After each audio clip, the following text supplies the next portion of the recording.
What is going on, guys? Welcome back to a new YouTube video, and today was the second day of week 7 in this prep. We're roughly now 7 weeks out. We were starting off with ascending sets on squats. Normally we would start off with our heavy set of 4 in this block and followed by our top single, but since we already did this last Saturday when we were in my hometown gym, proper powerlifting gym, I of course swapped the sessions, and now it was time for 2 sets of ascending squats.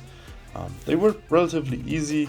I even put on my SBD sleeves in size L to get the squats done, and overall I was happy that I was not completely fried from the session on Saturday. I did feel it in my quad though, specifically in my right quad, that it was still sore, and I had some trouble during the warm-ups with it. But it's always or usually the case either way that, you often are sore or like still a bit tired and fatigued from the previous session. This is always just the body telling you, hey, we might not be having our 100% resources, but either way you barely ever need your 100% resources. And so the session was fine. I have to say one thing though.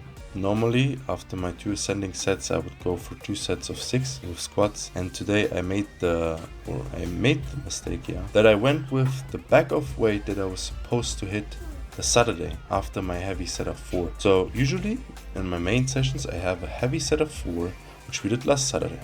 That is followed by a single, which I also did last Saturday. And that is then followed by a 4x4 with roughly 10 to 12% less than my heavy set of 4.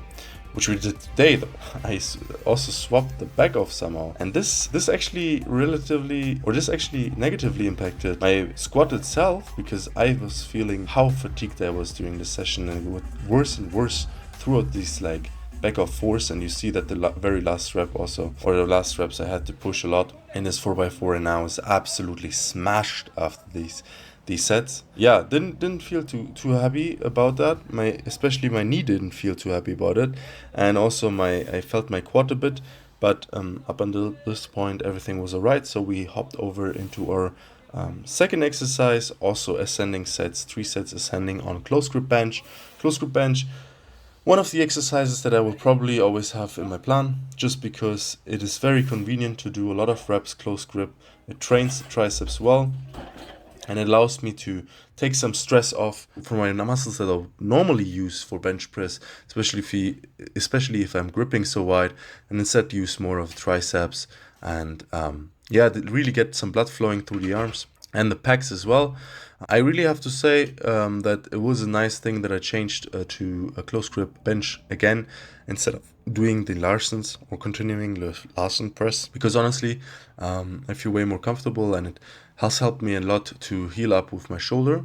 As you might remember, I had some issues with my shoulder, and that was predominantly caused by overuse on the main days, and then also instability or further accelerated on days like these where I did Larsen presses, and due to the Larsen press due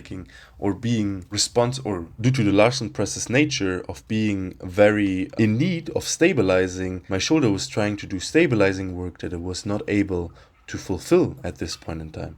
And so the 2 to 3 weeks where we didn't have any close grip bench, but rather the Larsen presses, were really the weeks where my shoulder pain got worse. And once I took the exercise out, it helped me throughout the week to recover from my Monday bench session and be fresh for my Friday's main bench session.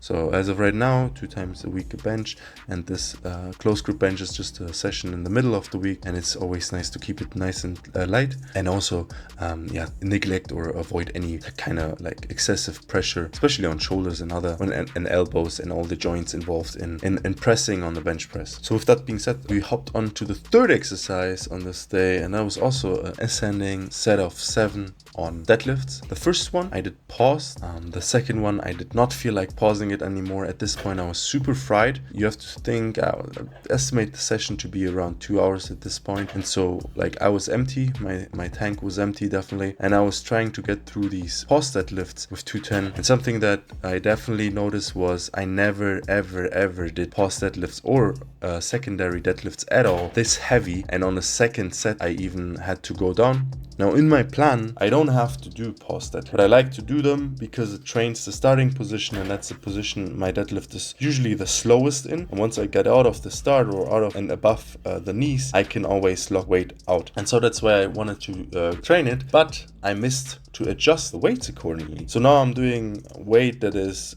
more adjusted or calculated from my top deadlift weight that I would do on normal deadlifts, but not from my or off of my pause deadlift one rep max, so to say. That posed definitely an issue because the next day I was extremely sore in my lower back, and that's also not that great because if I accumulate too much fatigue throughout the week, I will not be fresh for the Saturday deadlift session. Remember, I accumulate a lot of fatigue in my legs on this day due to the squats, and then additionally having the deadlifts this heavy definitely is posing a danger of getting overly fatigued and maybe also injuring myself.